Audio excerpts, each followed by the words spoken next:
And when I got to the line, I love you more than words could tell, before I could finish it, thunder struck and the plane shook so violently that I couldn't continue writing. And I started bawling. And I heard his voice and he said, "It's all right, man, I'm right here." I heard it in my heart, not my head. And I want to remind you all what you already know is that, one, he's here with us. Two, we're here together. And we're so blessed to have each other. We're so blessed to have known Jan. What a bright light. The brightest light. Uplifted every room he ever walked in. Now is my road dog, my band partner, musical endeavors. And when he struck a chord, you felt it here, you know? That's true musicianship. All the technicality in the world can't replace that. I sat in his room a few minutes ago and I tried to hear it through my heart. Let it channel through my right arm, and these words came to me. They're not my words.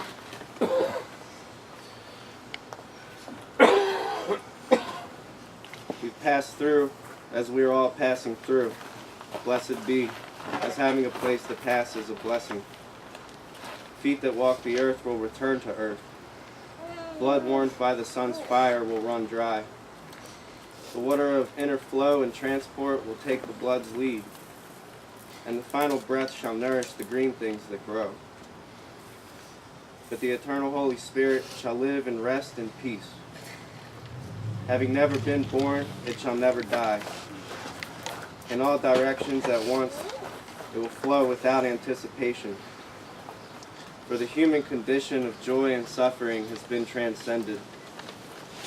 Hopeful be the human, but certain be the spirit. Amen. I love all of you. Love you, Mikey.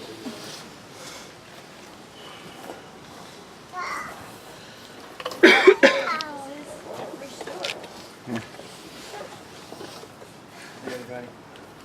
First off, I just want to say, yo! Good looking out! Jan Rogalski could not stand my foot odor. And I would just be like, man, we live in a van together. Like, we don't take the shower. It's like, you really need to get some spray or some powder. I was like, you motherfucker. Really? Is it that big of a deal?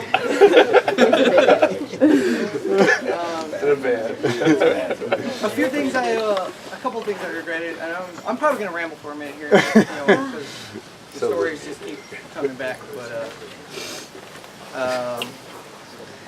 we were on tour together. It was our first tour we ever done. It was my first trip across the country, and I was super stoked to be with my favorite people in the world in a band, and with Joe Enrico at the helm. And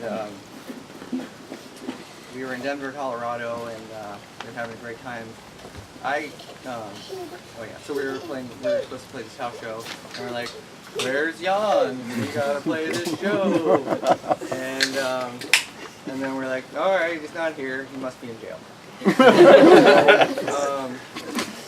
I was just like, "Ugh!" The anger just came back, and I was just like, "You motherfucker, slacking off. We got something to do, And then somebody was like, "Well, I have the number to your Arapahoe County Jail." So we called it, and sure enough, Jan Rogalski was and, I guess we'll play without him, we've done him for whatever, and then I got really, really bad altitude sickness, and we were staying at a friend's house for a few days, or like a week, but we were debating, should we just leave his ass behind, and Mikey was just like, "No, we gotta wait for him," and I'm like, "Okay, I guess." And so we waited the 5 days, and I couldn't get off the floor. I had had a couple of beers the night before, but the altitude sickness was just glued to the floor, and Ed and his buddy AJ were in the other room just like blasting like grindcore all day and all night, just getting wasted in the other room. And I was like, oh, he's gonna go home. Like, fucking yawn. So, you know, that 5th day came around and we pulled up to the jail and we all stood out of the door. And the door flew open and his ass popped out and was just like,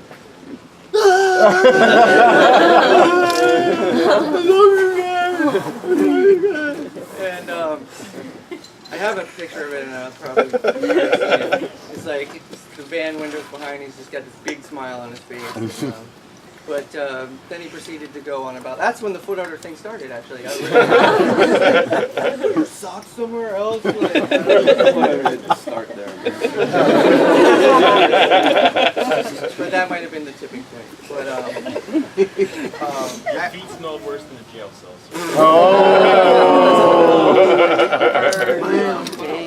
you got problems, I don't know. Not perfect. And I know like a lot of you have heard this story a lot of times too, but I met Jan the first day of 8th grade at Chesapeake Middle. And we sat next to each other in science class, and you know, I'm just like, you know, it's fucking 8th grade, who's a person yet? You know, like, I'm just like, there's people here, I don't know what to do with this. And my parents made me go to that middle school because my neighborhood got redistricted, and they thought that I was spending too much time with my friend fucking around and, you know, getting into criminal activities and stuff like that. And so I went to this other middle school where I didn't know anybody. And then, yeah, first day of 8th grade, science class, first period. I'm just like sitting next to this guy and he's all like, "Hello, Jan." And he had his spiky tip blonde hair and his torn t-shirt on. Fat pants with giant anime skate shoes. That's like, I can't not look at like a pair of like Osiris shoes and not think of Jan, like just wide puffy shoes, you know, like.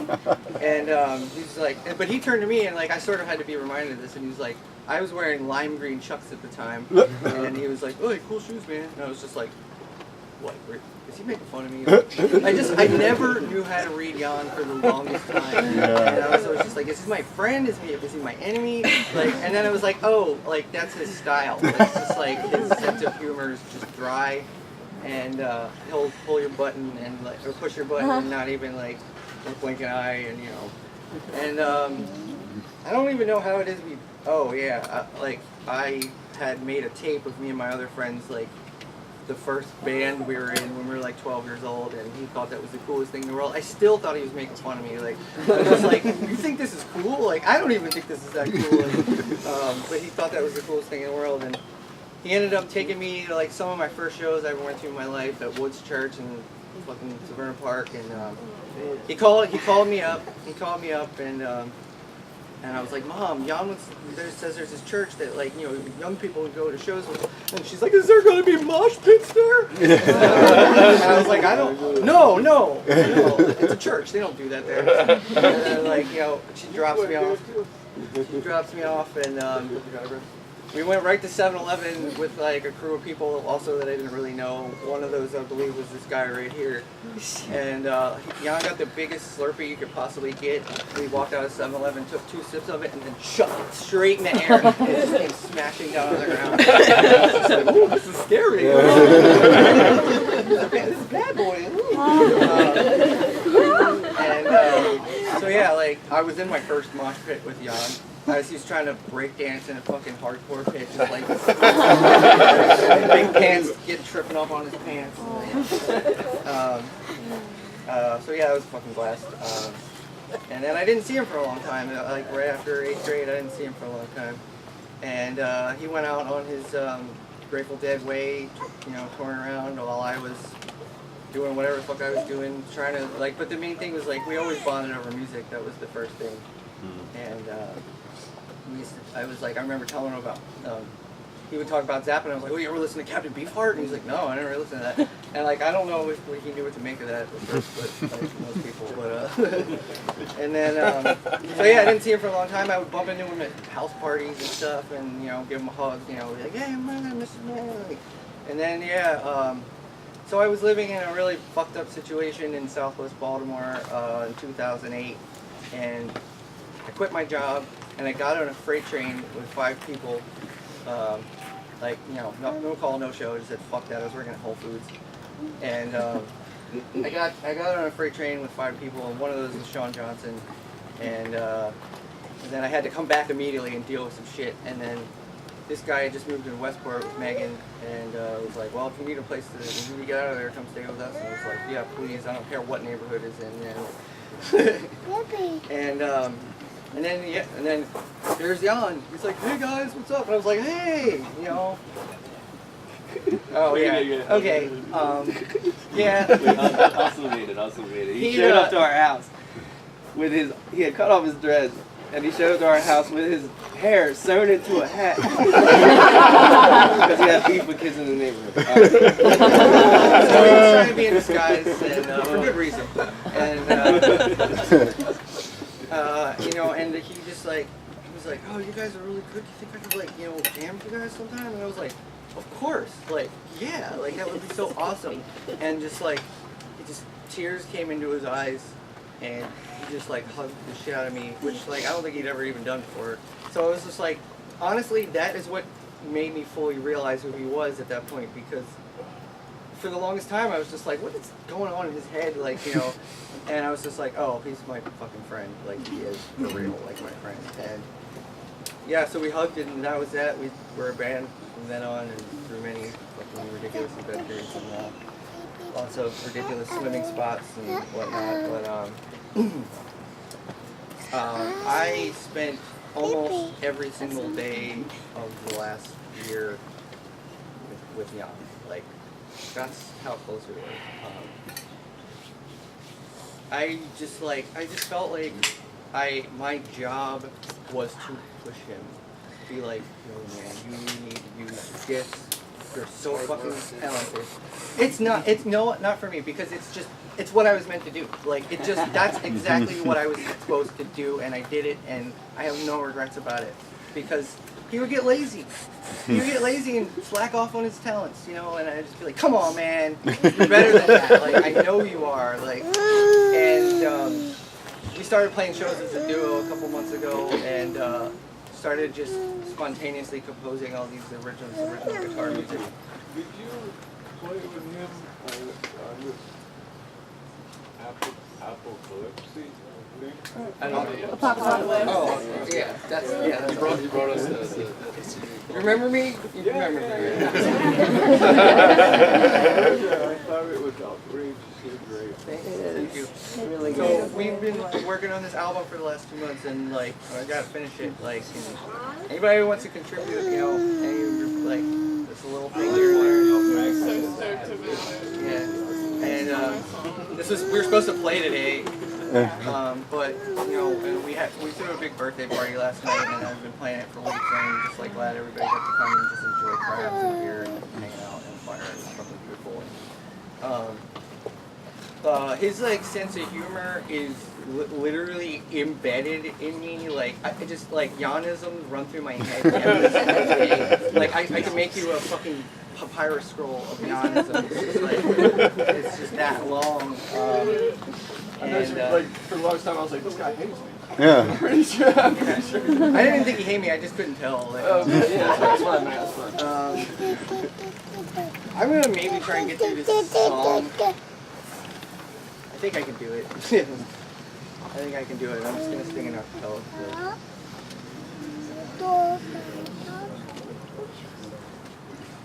I saw Jesus on the cross on a hill called Calvary. He said, you hate mankind for what they done to you.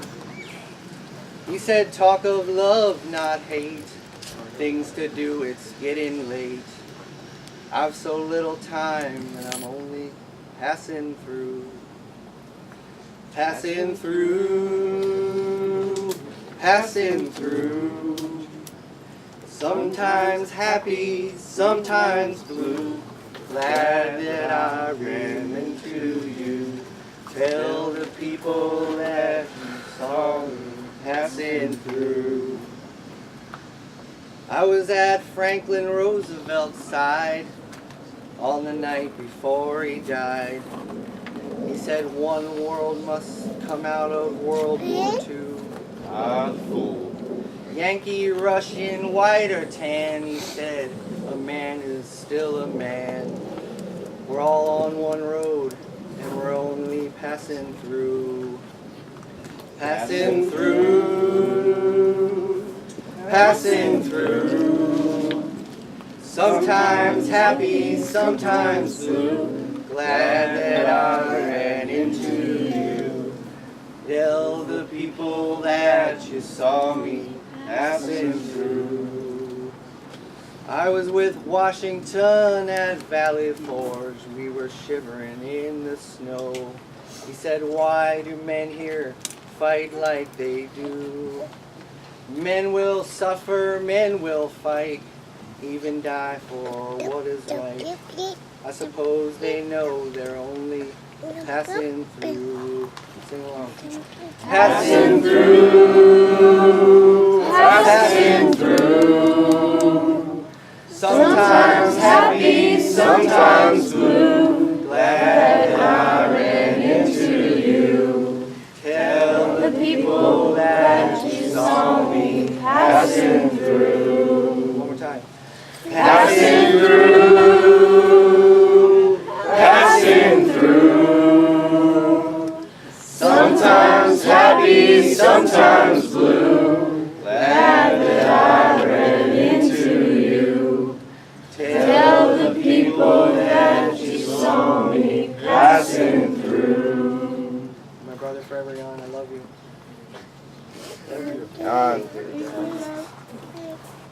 So at this time, we would like to open the floor. Anybody else would like to say anything? I'm sorry. I would care. But it's,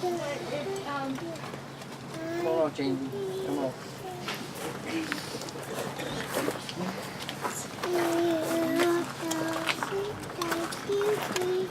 I didn't know Jan nearly as long as many of you have, but I've lived here with him for a little while, and me and him are getting increasingly close, and he was definitely somebody that I wanted to know better. Always wanted to know better. I've had some words kicking around in my head from the night that I found out until now, and I finally got to put them to paper earlier today. I just wanted to speak to him. Jan is the type of person that will never be gone. There's so much love for him, so many stories. Someone like that can never disappear. He will live in us, in his music, his art, and tales of his adventure. As the years go on, these tales will grow taller and taller. They grow tall as a great old tree. And on that day, we can gather in the cool comfort of the shade and celebrate all he has given us. Thank you. Yeah. Thank you. Thank you.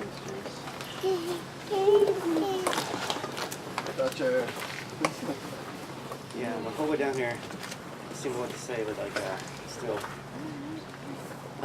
We grew up together. We've known Jan for like 17 years. All my most prominent memories are like me getting in trouble with him, Matee, Casey, and Jeremy. oh, that's you! I'm gonna kick you, I'm sorry. I know about you. I love you, but I know about you. The countless nights, like getting in fights over Mario Kart or blazing like Matee's basement. If I go to piece of pizza and shit like that, like all that stuff just sticks. One time, I just moved to Annapolis in Tennessee because Casey had his baby down there. And he came up to come see me. He had his dad's old SUV, the red one, right?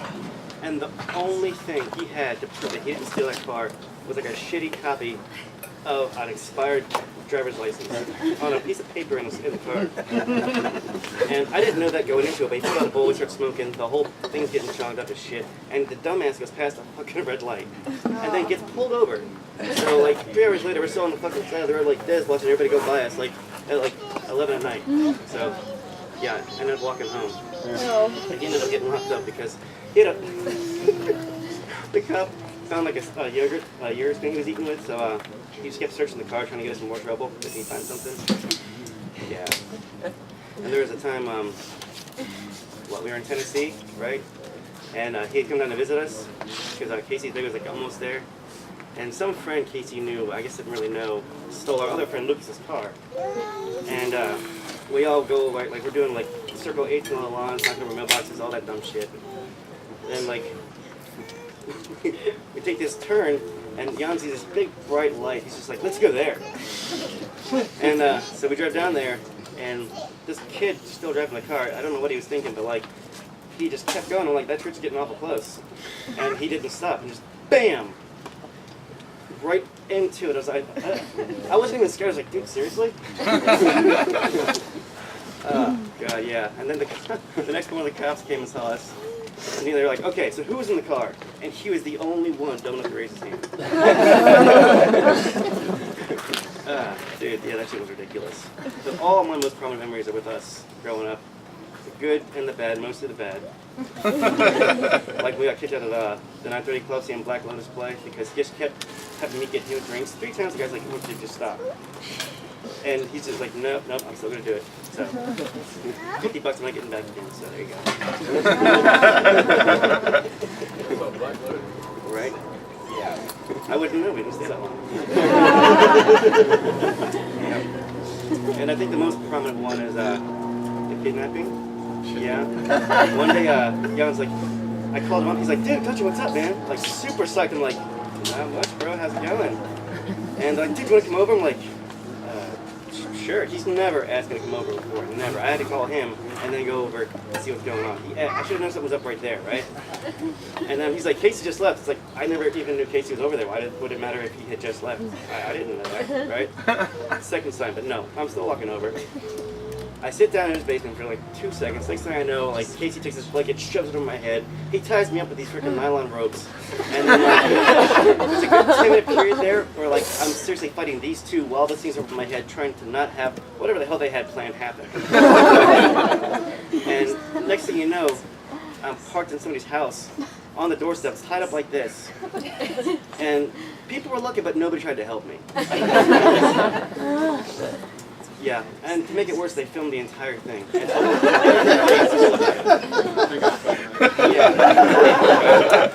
It's so funny, the tape was like, Jan's mom was like, what are you doing? They're like, oh, we're playing with Dutcher. She's like, can Justin play too? Yeah. Yeah, sure. Those are my best friends. Good times. I mean, it's shit like that. Like I said, stuff you always remember with the friends you're always going to remember. I mean, the 4 of us are easily best friends. Casey would be here if he could, but he's in Hawaii, fucking up somebody's boat right now, I'm pretty sure. I really don't know what to say. Like, he was a good dude. All through high school, like, I had just moved there from, so I'm a grad student, I moved around a lot, so my first week there, he was talking to me on the bus, kind of took me in, and it was kind of weird at first, because it's like, I don't know, it's like, I was like the, what's the term I use? The Dutcher of the group? You know, so I always got the shit done on me. But, and as he grew up, like, he was a bit of an asshole in high school, I think we can all admit that. But then it's like, once he graduated, we had this huge change. He was like a different person. He was way more into music, like very creative. He was always very creative. I never had a bad thing to say about somebody. He would help you out if he could, but like, he wouldn't go out his way too far.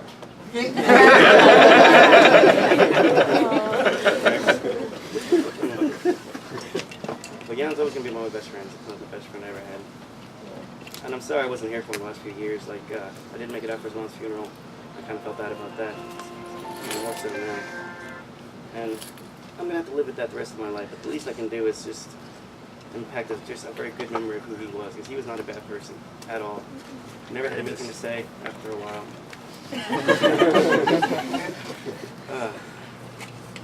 Yeah, I love you, Jan, man. Thanks, guys. Love you, Jan. Love you.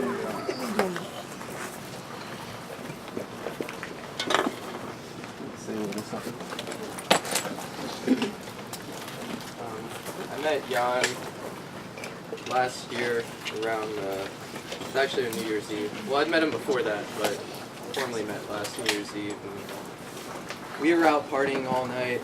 I don't know what he was on, but we came back and we decided to break into a stash of illegal fireworks. And it's about 2 or 3 a.m. and we take out some mortars and walk right back there. Oh, God. And set them off, raising hell in Hamden, New Year's Eve. You know, it was great. And then not long after that, I started playing in the band with Jan and Mikey and Jeff and Lindsay and Isabel here. And we played a couple shows last summer, and it was really fun. There was this one time up at a Fourth River Music Fest, and we were camping out up there, and we'd all set our tents up, and there's this little pipe sticking out of the ground, you know, and we ended up noticing that there were like yellow jackets swarming out of this thing. So Jeff has this brilliant idea to go and plug it up with some rocks, you know. I forgot about this. Yeah. So he plugs it up and then he walks away. And me and Jan are sitting there watching it. And next thing you know, like one yellow jacket comes back trying to get in, and then it's 2, 3, and then there's just like 24 yellow jackets swarming here trying to get back into their nest. So we're like, well, we're camping here, we have to do something about it. So he's like, all right, you grab 2 of the rocks, and I'll grab 2 of the rocks, and we'll just pull them off and run away real quick. So I was like, all right, that seems like a good idea. So we do that, and pull them off, and we're like, we're good. And we're like, all right, this is fine. Like, we can just like live in peace with these guys. It'll be fine. And then next thing you know, boom, I get stung on the ankle. And then boom, Paco gets stung too. In the mouth. And The thing with bees. There's a lot of bee incidents. So yeah, he gave Paco a Benadryl. He passed right out. And, it was fine after that, really. Freaking I know I had one more. Oh, this one's good. So we played Light City last year in Baltimore, which was really fun. And you know, Jan had his van to like load all our gear down there and everything. And as we were loading out, you know, there's nobody there at the Inner Harbor. It's totally clear. It's like 11 or 12 at night. And he's like, dude, I want to ghost ride the van down the Inner Harbor Promenade. It's like, dude, this is your only chance. When are you ever going to get to do it again? He's like, here, take my phone and record it. So, you know, she's like driving down the Inner Harbor real slow. Hops out the van, starts like walking. The video's out there. He uploaded it. It might be on his Facebook or YouTube. You gotta see it. He goes ride the whip real slow. Those are like 3 of my fondest memories of Jan, and I really miss him. I wish I could have gotten to know him more. You know, we really connected on our love for wild mushrooms. We got to go on 1 or 2 hunts together. Last year we found a bunch of chanterelles. I actually just went back to that spot a few days ago. Thought about him a lot while I was up there. And here's Dion. Dion. Oh! Dion. Looking out.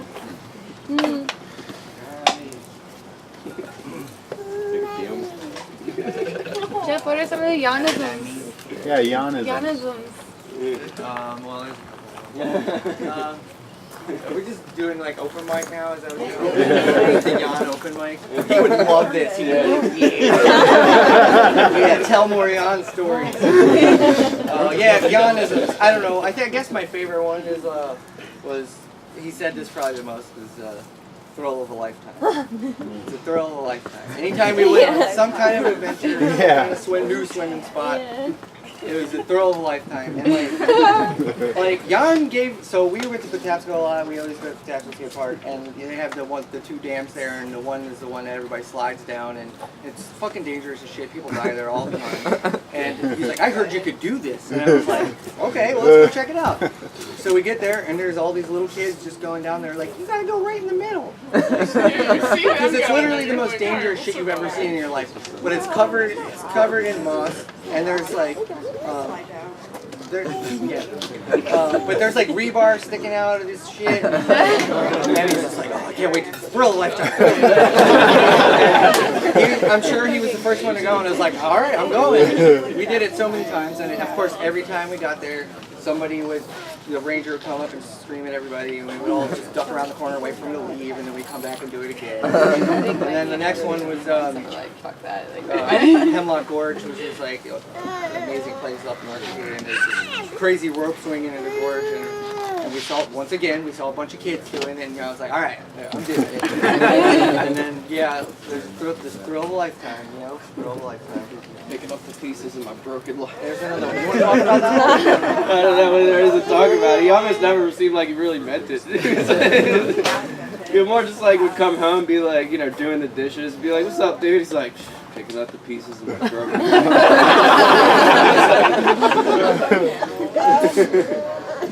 I actually remember the first time I met him, I was wearing Grateful Dead boxers. And I've never really been really into Grateful Dead. But he was talking about Phil Lesh, and I'm like, oh yeah, who's that? And he's like, you're wearing Grateful Dead panties? And he like grabbed my hat. You shouldn't wear them, that means a lot to some people. And the time we actually connected, he was like, oh, you're into like ICP and shit? You like ICP? Like, and then he was like, yeah, and we're like, word, Juggalo. And then we're cool after that. Jan did some hoodoo on me and converted me literally to a juggalo. Yeah, your certificate's in there. And like this one, and Jan sat me down and made me listen to Riddlebox all the way through. And I was just like, wow, I get it now. Like, I get it. Like, awesome. And like they sat down and drew up a certificate for me, which is in the house. You'll see it. Megan made me put my blood on it, and they signed it, and John signed it OG Juggalo #1, and OJ Juggalo #3. And then we went and saw him in Lancaster, and it was like a fucking blast. Like we had a better time. And we all went and had a crazy party in a hotel after that. Those photos will not be circulated. Yeah, incriminating photos. There's some nudes. And also, last summer we built this winding stone meditative labyrinth together up in upstate New York near Catskills, and we had he drummed, we had a whole ritual with the whole thing, and it was amazing. And we went actually back there a year later in May and cleaned it up and raked it and walked it, and that's been a really powerful spot for us. And maybe I will, I don't know, do things there, but he was just, he had necklaces that he buried in it, and it was just such a really special place for him. And I have photos of it. I haven't been able to like really look at photos of him photos, but I would love to share photos of that with people, because I think there was a backdrop on his computer, and I think it was something he was really proud of. Can anybody go visit it? Oh yeah, and we can go there. Yeah, so we could. I don't know, and also I can go there. But if you can't make it up there, so I'm gonna add on to that. Oh yeah, because add on this to is the other significant one. too. Yeah. We went. Our buddy Paul, who can't make it here right now, lives in Woodbury, and we went on an adventure last year into the woods, into the Druid Hill woods behind his house, and of course it was a thrill of a lifetime. And we found somebody was building this straw shack from scratch, and it looked like they were doing a really good job, and it was like they were starting to put mud around it and everything, but it wasn't complete all the way, and we're just like, wow, who's doing this? Is this some doomsday weirdo, like, like just like making his little hut in the woods, like, and we're like, wow. And then we walked further into this really like mysterious area where there's like all these unfinished or mistaken tombstones. Somebody was like a tombstone builder back there, and there's just all these Jewish and Christian tombstones, and then like just piles of unused stone everywhere. And we're just like, what is that about? And then, but then there's this little random labyrinth right there, like this little park behind this apartment complex, and up walks this like older, besweatered hippie gentleman, and he's just like, hey guys, how's it going? And we're like, you know anything about this? Yeah, I built this. And he's like, oh, that's so cool. Like, and Jan was just like, I just built like one almost just like this, like, not that long ago. And this guy was like, yeah, I did it illegally, this neighborhood, they're weird, but this spot was totally open, and I don't give a fuck. And I'm like, yeah. And then he's like, you want to hit my bait? And we're like, okay. Yes, dude, And we really enjoyed, like, yeah, there was snow everywhere on the ground. I got photos of that, too, that day. So, yeah, something about the labyrinth. The labyrinth, I think, is something that, a concept that resonated with him really strongly. And I was maybe going to play this song, but I'm not. But there's a Lungfish song called, it's called Sweet Nucleus. And the line, he would always sing this line, and he would just say, to choose the labyrinth or choose the abyss. And he would always say, labyrinth. And one more thing, I know I'm hungry right now, but the last year of us spending time together was nothing but beautiful. There was not a bad thing to speak of. And he officiated Mikey and Lindsay's wedding. He got ordained to do it, and he just like worked so hard and prepared this beautiful speech, and we all got to witness it. I have a piece of advice. If at any point you all feel like you're having trouble connecting with Jan again, and or if you just feel like you're having a hard time in general in life, go to Moab, Utah, because Moab, Utah was Jan's favorite place in this whole entire world. Some of our families out there right now, they were out there in the canyon when he passed away. Megan and Tom and Paul. I would advise you that if you're having a hard time in life to go there and connect with him, because his spirit will be there, and possibly some of his ashes may be spread there. Yeah. Yeah.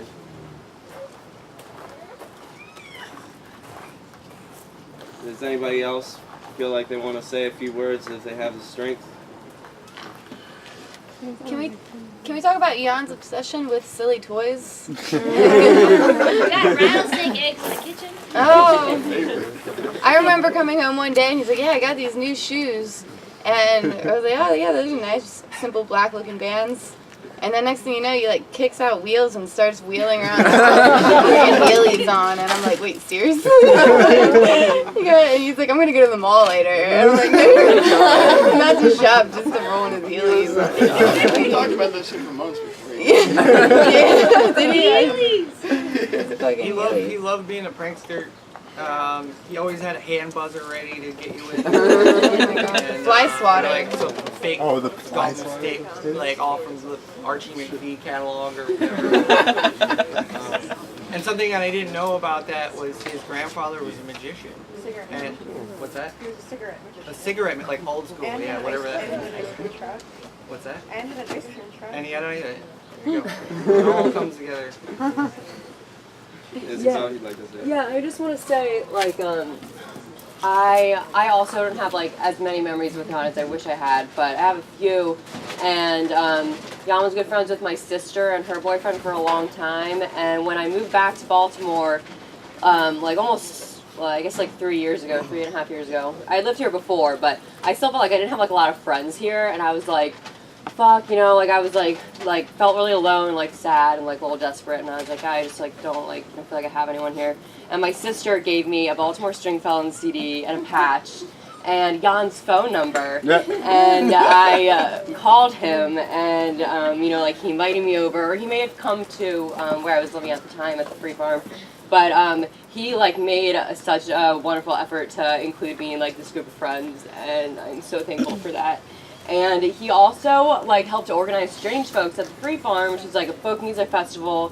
And I love folk music, and I've, like, played it for a long time. And I knew I was going to connect with Jan, and we did. And I helped organize Strange Folks, like, the year he decided he didn't want to do it anymore. And, but it was still cool because, like, I think he played with the Highland Hill Boys at the time. You guys had another band with him. Damn These Old Bones, and I just, like, I don't know, I'm just, like, overwhelmed by Jan's, like, musical creativity, and I feel really blessed that he passed a little bit of that on to me, and I also got to play in a couple bands with him, the Luminescent Street Brigade, and he played lead guitar on a compilation of 10 songs that I recorded with Wesley Haynes and a drummer named Chris Headland, and me on upright bass and Jan on lead guitar. We recorded it at the Copycat a couple years ago, and it's about 10 songs, and I definitely want to post it because it's, like, really country. It's, like, super country, almost like Townes Van Zandt style, and Jan's lead guitar is just, like, beautiful, as always, and so maybe you guys can look out for that. I'll try and post it somewhere soon. I really like this text message, I'm sorry, is for Megan. She said, it's so weird because I had the best hike of my life yesterday. This is when she found out. It was pure magic, and I'm outside Moab, which was one of Jan's most favorite places in the world. I love him so much. I like how when Jan would say goodbye, he'd always say, "Love you." Yeah. Thought that was Love you, really brother. cute. Yeah. He was also a really good community organizer. He was Yeah. like operational swim team, or when the riots were happening in Baltimore, he had everybody bring food in his van, and he was just, I think, really good at organizing. Camp council. It's powerful. I know I shared this with Victoria already and a couple other people. Maybe what I remember, probably the best memory is just like randomly getting picked up hitchhiking in California. Like just like we're on the ramp and I see Maryland plates. I'm like, yeah, I'm from Baltimore, and then we just connect eyes, and it's just like, what? The face, I remember his face, like the way it's just like, what? And they made room. They weren't gonna pick me up, but then they saw who we were. We made room. We made it work. It was tight, super tight, but it was amazing. And I feel like it happened another time, but that might have been a little bit more planned. I don't know. Either way, amazing random things with Jan, man. Yeah. I love him. He's the best, man. We lost a great one. Lost a great one. Like you said, I feel him, and I swear I thought about him like right when it happened. I swear, the spirit, the strength of his energy is just immense. Still here. Jan. One of my favorite Janisms, here's another Janism, with, we bonded a lot over Townes Van Zandt and just country music in general and bluegrass. It's like, I was raised on bluegrass and that was like a later thing because, you know, like, I don't know, we all evolved like so much musically, but, so yeah, we bonded over Townes Van Zandt and just like picked we always talk about which one was our favorite Townes song and try and work them out and play them and stuff. But he always used to say, Townes Van Zandt dance party. It's gonna be the most bummer. How do you do that? Like, real drugs. Like, so we have a Townes Van Zandt dance party or what? And oh, I had something I was gonna add to that. So like he encouraged me and getting my cookbook idea started, which is the Frugal Oogle. Different ramen and dumpster recipes. Yeah. I haven't really started it yet, but yeah, the Frugal Oogle. Look out for that one. FrugalOogle.com. Fermenter and forager and amazing like culinary skills in addition to like musical creativity. I feel like he's had a lot of incredible skills and talents and just another thing. Yeah, he taught me about mycology. I learned a little bit about mycology from him. Plants and I got obsessed with mushroom hunting. Like right after that, I was just like, all I would fucking do is go out in the woods. And then sometimes we would like, him and I would go out somewhere and we'd be like freaking out. We're like, where are they? Like, wait, there's nothing here. Where's the chicken in the woods? Because he had this one really. The first time he really started doing it, he had this killer year. He came back to this neighborhood and just sold all these mushrooms to the restaurants around here and made a shit ton of money. And then it was like dried up after that because he got that taste. And he was like, he went in the club hungry. He's just like, all right, where's that shit at? He couldn't find anything. And then we're like, is it because you're here? So I don't know if you guys ever looked at the nutritional values of chicken in the woods, but as a cancer survivor, like it's got so much protein wild in mushrooms it. So are like cancer once you killers. eat it, then you Chaga. want to eat I got all chaga. the fucking I had time, some. and then you're just like, A I bunch of need my chaga. chicken of the woods. We need that shit. We brought a We ladder talked out there and about. climbed up and saw it. Oh, sorry, we talked about mushroom. We brought a ladder into the woods and we climbed up the ladder and we like a chug. I have the video. I don't know. Does anybody want chaga? I have chaga. Something else we discussed a lot, and this was like, I don't know, when I really started to understand his spirituality and how akin it was to mine, but I didn't really know it. It was just, well, actually starting with mushrooms. We started, I don't know, we just started talking about like mushroom consciousness and like how just, you know, what is this mysterious being that is like feeding people, awakening people spiritually and killing people as well. You pick the wrong one, you're fucking dead, you know. It's all just like the rest of life. Like, and there's some of the lessons right there in there. The destroying angel. And then that sort of like, you know, he's one of the early people I knew that was ever going to rainbow gatherings, which is something I've never participated in, but have had, you know, interest in, but have also always heard, you know, the stories and like, oh, I don't know, that sounds kind of crazy. Or, you should go. And what we were talking about a lot recently was just like the rainbow prophecy, which is just that, you know, there's a change of consciousness that's coming because this world is, we're in a state of chaos that we're going through right now. Everything is backwards. And when colonialists came to America, the first thing that Native people said about them is that they were the backwards people. They do everything backwards. Why do they do that? And it's like, where it's gonna realign, you know, the consciousness. And he was with me on my first mushroom trip, and as was Michael here. And I had a vision. I'm not going to get into that right now, but I definitely had this ties completely to what I'm talking about. But you know, if it wasn't for him, you know, he's the first person I ever knew that did any kind of drugs. I was 13 when we met, and I was just like, oh my god, like what the fuck, you know, like. And he would always be like, if you want to try it, you can. He never pressured me to do anything, ever, except for maybe slide down dangerous dance. We found a video of that. Oh, you did? Yeah, we were up on that today. I saw that video. Thrill of a lifetime. Thrill of a lifetime. Thrill of a lifetime. So, family and friends, my house is really weird. I'm going to apologize. And Jan did buy an unidentified bird in the second floor hallway. So please watch out for him. We think it's an eagle. It's an eagle. It's a black eagle. Yep, it's a black eagle. That's what I googled. Not alive, right? But it's an eagle, not an eagle. DNR is already stalking me because of my whalebones. But anyway, you're welcome to go upstairs. His room is on the 3rd floor. It's the door that's not closed because there is an identified species of a dog in there. That's a Tolja Doom. And Tolja's in there. He's way up there. But the door that's open is Jan's room. You're welcome to go in there.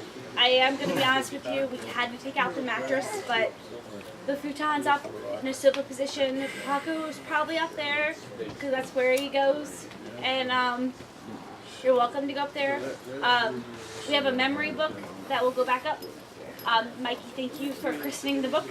It's going to go back up there. And if you want to write any thoughts or have photos that you brought, or you just want to send them to me on Facebook, we are going to put together a memory book for the family. See if they have those sacred photos and the thoughts from you all, because that would have meant the world to him. We also have a book down on the 1st floor. You don't have to go upstairs.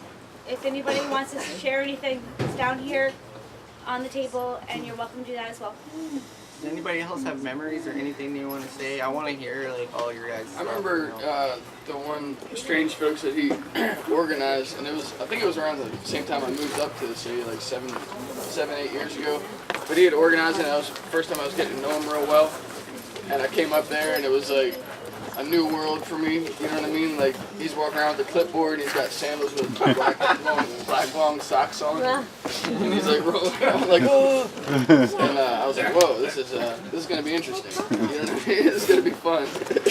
And it was, man. I was amazed that such a disorganized person could fucking organize the most killer shows all the time. One thing I gotta ask everyone.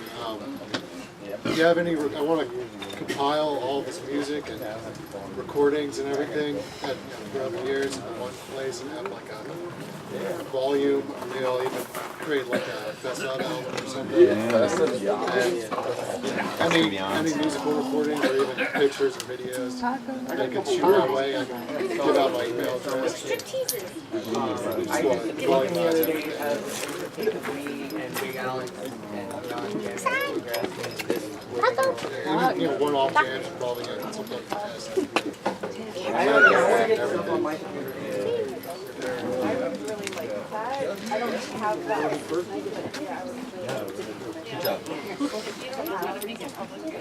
Yeah, well, also, Something else, I know this is a little forward, but so yeah, we haven't been able. We're trying to finish this album, and I might set up like some kind of like Kickstarter or something. Just like I want to get this pressed on vinyl. Like I want to get it out there, and I want to tour with it. I want to do something with it, like because it's a perfect album. Like it's fucking perfect. And yeah, I feel like listening back to it, I just like, oh, I see what's going on. I was writing it was a requiem of sorts at this point. Like, and I don't know.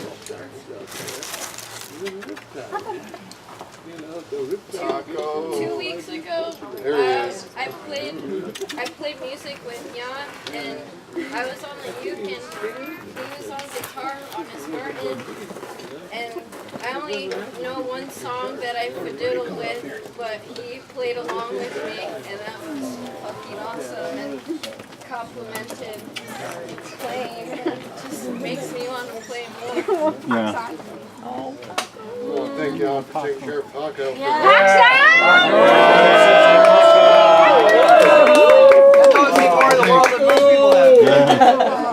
I was probably 8 or 9 when we picked him out of the pound. And so gracious that Jan was able to take him to the country and keep him young. Seen it all.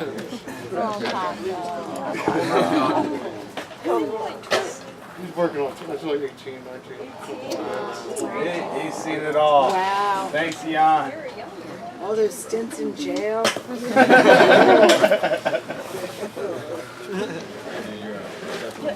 He doesn't like being picked up.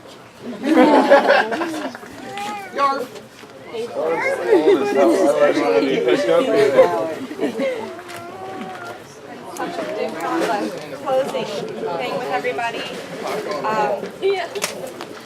I think a lot of people here would like to say something, but they might not have the words.